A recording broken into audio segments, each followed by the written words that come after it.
अस्सलाम वालेकुम, मैं हूं मोहम्मद अज़हर इखलाक। आप देख रहे हैं यूट्यूब चैनल।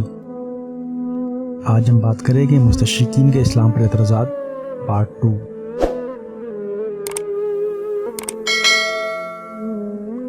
मुस्तशरिकीन कहते हैं कि तसव्वुफ़ जाहिलों और नाख्वांदा लोगों का मसलक है।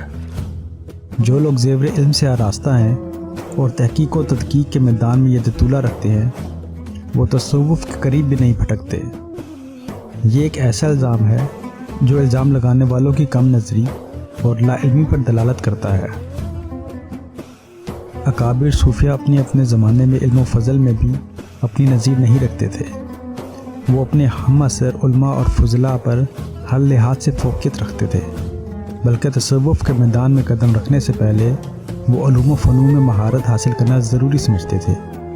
हज़रत सैयदना गौसुल आज़म, हज़रत ख्वाजा मोइनुद्दीन अजमेरी, हज़रत शहाबुद्दीन सहरवर्दी, गौसुल आलमीन, शेखुल इस्लाम हज़रत बहाउद्दीन ज़िक्रिया मुल्तानी, हज़रत बहाउद्दीन नक्शबंद, हज़रत मुजद्दद अल-अफ़सानी ना सिर्फ इल्म व फ़ज़ल के शहंशाह थे, बल्कि किश्वर इल्म व फ़ज़ल के भी ताजदार थे।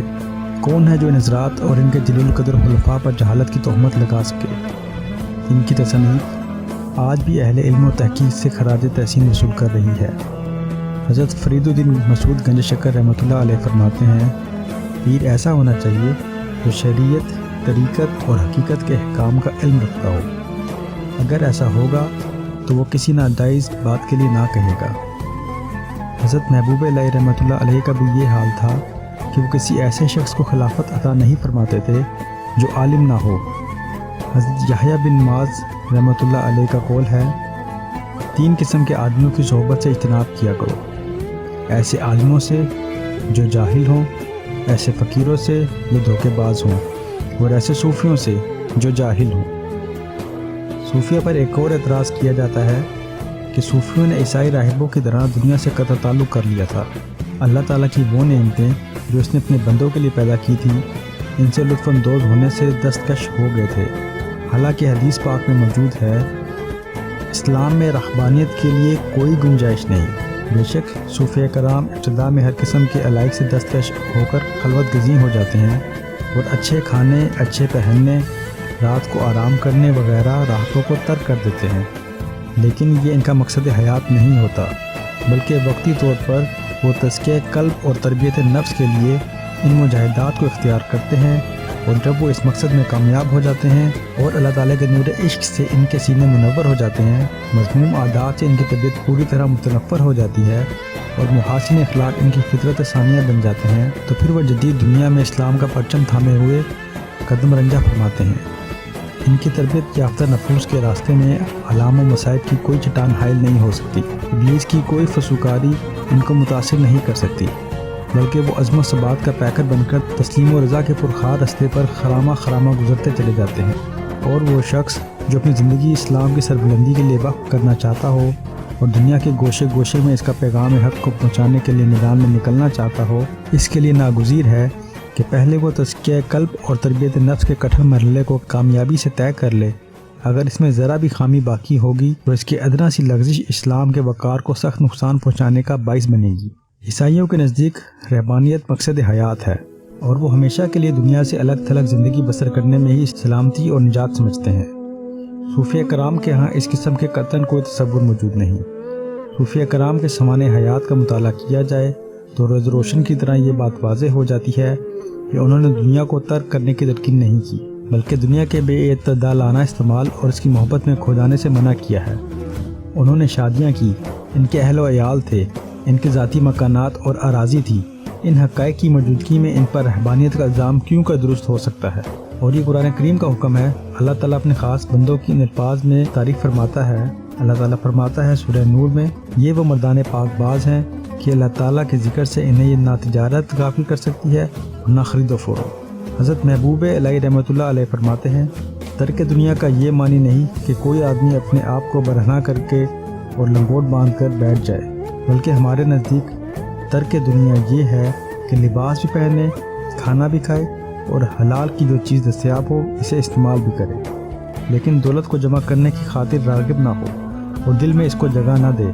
एक और एतराज़ जो सूफिया पर किया जाता है और इस एतराज़ ने बड़ी अहमियत इख्तियार कर ली है اور ہر شخص جو چند سطریں لکھنے کی صلاحیت کر لیتا ہے وہ اہل حق پر یہ اعتراض کرنا فرض منصبی سمجھتا ہے کہ صوفی حضرات کا تصوف ایک افیون ہے اور صوفیہ نے ملت کے قواعد عمل کو مزمل بلکہ مفلوج کر کے رکھ دیا ہے۔ ان کو اس بات پر اصرار ہے کہ ملت کو چاہیے کہ تصوف کی بنائی ہوئی ان روح پہلی اور سنہری چیزوں سے اپنے آپ کو رہا کرائیں اور تصوف کی پیدا کردہ خواب آلود فضا سے نکل کر حقائق کی تلخیوں سے دوچار ہونے کے لیے تیار ہو جائیں۔ بات یہی ہے، لیکن معترضین نے اسے نئے جاذب قلب و نظر اصلی میں بیان کر کے بڑی رنگ آمیزیاں کی ہیں۔ ہم بڑی ذمہ داری اور وثوق کے ساتھ یہ کہتے ہیں کہ یہ الزام سراسر غلط اور بے بنیاد ہیں۔ حقیقت اس کے بالکل برعکس ہے۔ ان بزرگوں نے ملت کے روح مردہ میں ہمیشہ نئی روح پھونکی ہے۔ ان کے فیض نگاہ سے حوصلوں میں بلندی، عزائم میں پختگی، ولولوں میں جولانی اور قوت عمل میں برق اساس سرت اور چمک پیدا ہوتی ہے۔ آپ ذرا تعصب کی پیٹی اتار دیجئے اور تبلیغ اسلام کی تحریک کے جواں مرد علمبرداروں کے نقوش پا کو دیکھتے ہوئے ان میدانوں تک پہنچنے کی کوشش کیجئے جہاں حق نے باطل پر ابدی فتح حاصل کی۔ بر صغیر پاک و ہند پر ذرا سی نظر دوڑا لیجئے۔ سجستان کا ایک درویش تبلیغ اسلام کے جذبے سے سرشار ہو کر اپنے وطن کو چھوڑتا ہے اور اپنے اقارب و احباب کو الوداع کہتا ہے، اپنی منقولہ اور غیر منقولہ املاک سے دستکش ہوتا ہے اور تنہا ہند کا رخ کرتا ہے۔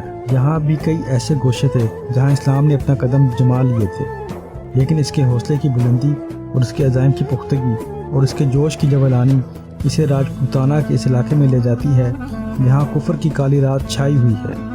ایک آمر مطلق راجہ وہاں کا حکمران ہے۔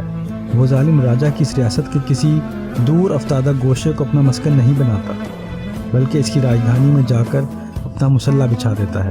ساری آبادی بت پرست ہے اور اپنے ان مشرکانہ عقائد میں حد درجہ غلو رکھتی ہے۔ وہ اپنے ان معبودوں کے خلاف کوئی بات سننا گوارا تک نہیں کر سکتی۔ جگہ جگہ مندر موجود ہیں۔ بڑے بڑے برہمن ان لوگوں کے عقائد و نظریات کی حفاظت کے لیے ہر قسم کے علوم و فنون سے مسلح ہیں۔ مسند حکومت پر پرتھوی راج جیسا جابر، ظالم اور متصب ہندو راجہ براجمان ہے۔ اس ناسازگار ماحول میں جو شخص حق کی دعوت دیتا ہے اور ہر قسم کے خطرات کے سامنے سینہ سپرد ہوتا ہے اور پھر اسلام کے پرچم کو یوں لہراتا ہے کہ اسے صدیوں کے انقلابات بھی سرنگوں نہیں کر سکتے، وہ شخص کون ہے؟ وہ ایک صوفی ہے۔ تصوف کے رنگ میں اس کا ظاہر اور باطن، اس کا ذہن، اس کا دل، اس کی سوچ اور اس کے نطق سب رنگے ہوئے ہیں۔ ایسے شخص کے بارے میں آپ یہ کہہ سکتے ہیں کہ اس کی تعلیمات قواعد عمل کو مفلوج کر دینے والی ہیں۔ وہ چمکدار زندگی سے فرار کا راستہ بتاتا ہے۔